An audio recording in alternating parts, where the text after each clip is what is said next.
Volt. Oh, il y a un concurrent qui est parti au galop, là c'est Kisco de Fel, j'ai l'impression le numéro 4 qui est retombé sur la bonne jambe. On est bien parti en pleine piste avec Caro de Well à l'extérieur avec Crunchy côté corde avec le numéro 12 Carnot, le numéro 9 Kéo Vivancière également est bien parti, faute du numéro 5. Assez en vue, Caro de Well qui n'est pas remu, qui se retire. Où est un des favoris de la course? Il est très bien parti, il vient à l'extérieur, le favori de la course, Killer Bond.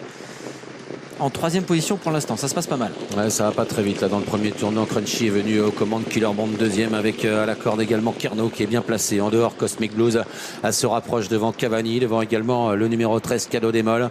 Le numéro 16 Katsuki est dans le wagon de l'extérieur en léger retrait, alors qu'au centre il y a Kéo Vivancière qui est assez bien placé en compagnie de Khartoum de la Fille. Il y a pas mal de concurrents à l'extérieur pour passer devant les tribunes qui se rapprochent. C'est le cas de Cavani qui va venir aux côtés du numéro 14 Crunchy qui garde tête et corde. On a repris un petit peu le 10 Cosmic Blues qui attend un dos le 12.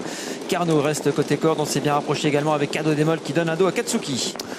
Ils sont dans la descente. Crunchy à l'avantage avec Cavani qui vient en deuxième position désormais avec à l'extérieur Cadeau Démol. En troisième position le long de la corde Carnot. Tout près il y a le numéro 10 Cosmic Blues. Katsuki vient ensuite Killer Bond est là également en 5-6e position à l'abri devant Kéo Vivancière. Alors que le numéro 6 Cabotin Chenevière est en léger retrait en compagnie de Cador Josselin. Pas facile pour Cadeau Démol qui est né au vent et tout à l'extérieur depuis un petit moment, suivi par Katsuki. Il y a eu un relais en tête avec Cavani qui avançait et c'est au tour désormais de Cadeau Démol avec François Lagadec de venir se positionner aux avant-postes. Et tout à l'extérieur, Katsuki se retrouve né au vent et va être obligé soit de reprendre, soit d'avancer, mais on avance. Avec le 14 Crunchy, une course par relais depuis le départ. Ouais, c'est assez rythmé depuis un moment avec Crunchy qui va pouvoir s'installer en tête puisque Cadeau Démol est repris. Katsuki passe en 2-3e position.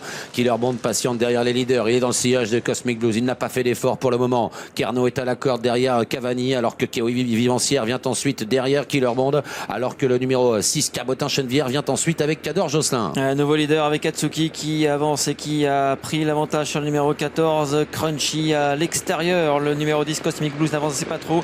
Benjamin Rochard décide de contourner avec Killer Bond. Ça s'est bien passé quand même avec Killer Bond jusqu'à présent. Il est lancé à l'extérieur, il est suivi par Kéo Vivancière. Killer Bond le favori qui se rapproche vivement là en haut de la montée qui vient à hauteur de Katsuki. Kéo Vivancière qui suit le mouvement. Cosmic Blues qui est là également avec Crunchy à la corde. En dedans le numéro 13 Cadeau Démol à l'extérieur. Kéo Vivancière va tenter d'accélérer à son tour alors que le 3 Cador Josselin vient ensuite. À 3 de front et on va vite à ce moment du parcours sur le pied de 1-12 avec Katsuki qui contre pour l'instant Killer Bond à l'extérieur. Kéo Vivancière n'a pas pu contourner ses adversaires, va peut-être pouvoir souffler derrière Killer Bond et tout à l'extérieur. Cador Josselin essaie de faire mouvement. Killer Bond qui a l'air d'aller assez librement là à la sortie du tournant final. Il semble avoir la mesure de Katsuki à l'extérieur. Kéo Vivancière qui accélère. Crunchy qui cherche le passage. Cador Josselin qui s'annonce maintenant alors qu'il reste maintenant 300 mètres à parcourir. Avec deux concurrents qui semblent se détacher à l'entrée de la ligne droite. C'est le Killer Bond à l'extérieur. Kéo Vivancière qui lui porte les stockades. Kéo Vivancière qui vient fort et qui prend l'avantage sur Killer Bond. Kéo Vivancière qui prend l'avantage alors qu'on refinit bien avec le numéro 14. Crunchy également en pleine piste. Le 15 un peu plus loin, Carzen du Gers. Mais c'est Kéo Vivancière qui va s'imposer la deuxième place tout à la fin pour